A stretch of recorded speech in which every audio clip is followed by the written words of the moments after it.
오늘 여러분들이 얘기하는 트라우마는 무엇으로부터 비롯된 트라우마를 얘기하나요?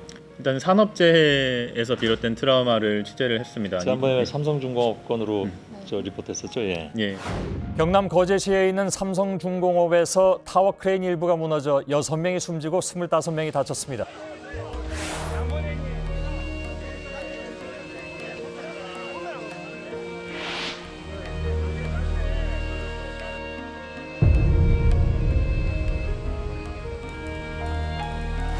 이 당시 산업재해로 인해서 이걸 목격하고 트라우마를 겪는 노동자들이 제대로 된 치료를 받지 못하고 몇 년간 방치를 당해 왔었던 시간이었는데 저희가 그 시간들을 찾아가서 인터뷰를 좀 했고요. 그리고 그런 분들을 제대로 관리할 시스템이 지금은 마련돼 있는가 이 부분도 저희가 좀 들여다봤습니다. 예. 구체적으로 이제 눈앞에서 같이 일하던 동료의 신체가 절단되는 것을 보신다든지 아니면 그대로 이제 크레인 아래에 깔려서 있는 모습들을 봤다든지 해서 그런 기억들을 굉장히 생생하게 구체적으로 가지고 계셨었습니다. 네. 근데 그 500명 분들 중에 네. 실제로 트라우마 산재로 인정받은 분들이 11명밖에 안 된다고 11명밖에 했잖아요. 안 됩니다. 크레인 사고가 일어날 때 이 머리 위에서 일어났기 때문에 소리를 듣고 사고를 알았던 분들이 굉장히 많으세요. 이 뚜두둑하는 그 크레인끼리 부딪히는 소리를 듣고 사고가 났구나 생각을 하신 분들이 많은데, 그래서 트라우마 피해자분들 대부분이 소리에 굉장히 예민한 반응을 보이는 후유증을 앓고 계셨습니다. 또 즐거울 수 있는 소리들조차 이분들한테는 굉장히 고통으로 다가왔던 것 같더라고요. 예를 들면 이제 첫 번째 사연 같은 경우는 이제 두 아들을 둔 가장인데 사고 이후에는 아이들이 웃거나 뭐 뛰어다니는 소리 이런 거에 굉장히 깜짝깜짝 놀라거나 또 그렇게 하다 보니까 어느 순간 자기가 헐크처럼 이렇게 변해서 또 소리를 지르기도 하고 또 그런 모습들을 스스로 인지를 했을 때 또 굉장히 많이 자괴감을 느꼈다 이런 얘기들을 많이 하시거든요. 실제로 한 분은 그런 아이들 노는 소리를 못 견뎌서 라면 끓고 있는 라면 냄비를 아이한테 던졌다고 하셨던 분도 있었어요. 그분이 다행히 그 라면 냄비가 아이에게 맞지는 않았었는데 이게 뭐 경찰도 오고 뭐 난리가 났던 상황이었는데 그때 피해자분의 동생이 와서 형 이건 정말 정신과 가봐라. 이렇게 해서 내가 트라우마든 뭐든 지금 정상적인 상태가 아니구나, 아프구나 이걸 깨닫고 처음 정신과에 가셨다고 하고 9월이었거든요. 그러니까 사고가 5월에 났었으니까 4달 만에 처음으로 정신과에 가게 되셨네요. 저희가 취재 과정에서 또 한편 마음 아팠던 것들은 이런 취재 과정들이 제대로 이루어지지 않고 또 국가 시스템 같은 것들이 잘 되지 않고 있다는 부분들.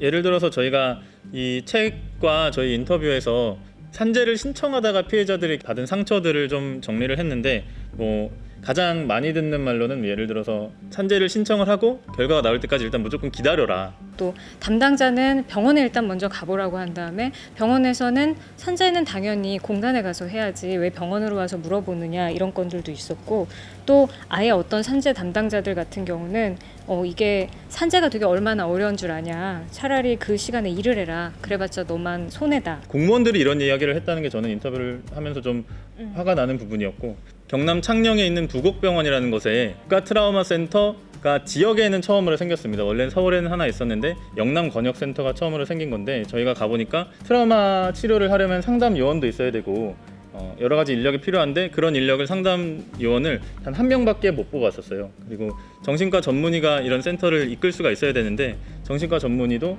한 사람도 아예 못 뽑은 상태였습니다. 왜 그런가 하고 들여다봤더니 이 채용 공고 자체를 정규직으로 내는 게 아니라 올해 말까지 7개월까지만 근무를 하는 비정규직으로 채용 공고를 냈었기 때문에 어떤 전문성을 가진 사람들이 지원할 만한 그런 근무 조건이 아니었던 거죠. 그 국가 트라우마 센터 관련해서는 한 가지만 더 소개를 해드리려고 하는 게 이런 안심버스라고 하는 게 운영이 됩니다. 서울에 있는 국가 트라우마 센터에서 운영을 하는 건데 이 버스고요. 버스인데 버스 안에 이런 상담 장비들이 갖춰져 있어서 이 트라우마 피해자분들이 버스로 찾아오면 상담을 할 수 있는 시설이 되어 있습니다. 이게 어디로 갔었냐면요. 강원 산불 현장입니다. 강원 산불 현장에서도 이 피해자분들이 워낙 그 불이 활활 타오르고 내 집이 그냥 다 타버리는 그런 상황을 목격을 이런 하셨기 버스가 때문에 전국에 한 몇 대 정도 있는 거죠? 그게 문제인데요. 이게 한 대밖에 없습니다. 만약에 우리가 직접 또 트라우마 피해자를 만나게 된다면은 또 해야 될 말들이 있고 하지 말아야 될 말들도 있는데 하지 말아야 될 말들 몇 가지를 좀 소개해 드리겠습니다.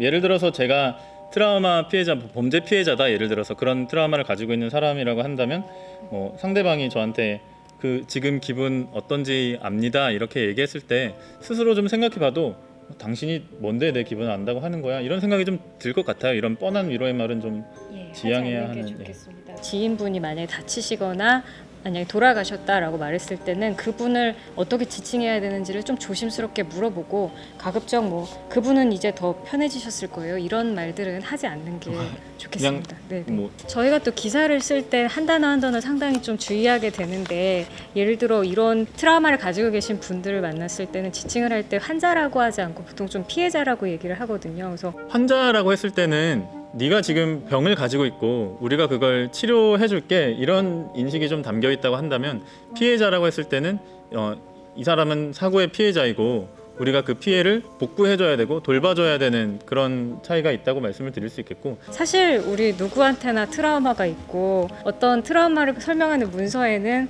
그냥 굉장히 창피한 기억 때문에 이불킥을 하는 것도 트라우마라고 얘기를 하더라고요. 그러니까 크고 작은 그런 크기도 있겠지만 모두 누구한테나 좀 트라우마는 있기 때문에 복지부 같은 경우에는 이제 소소한 트라우마들을 치료하는 될까요? 저 이런 동작을 제시를 하고 있는데 나비포옹이라고 하는 동작입니다. 불안감이 느껴지거나 우울감이 느껴지거나 할 때 스스로 이렇게 안아주는 동작인 거죠. 양손을 제가 이렇게 가르쳐 드릴게요. 일단 양손을 이렇게 포개가지고 가슴 위에 교차를 해서 놓으시고요.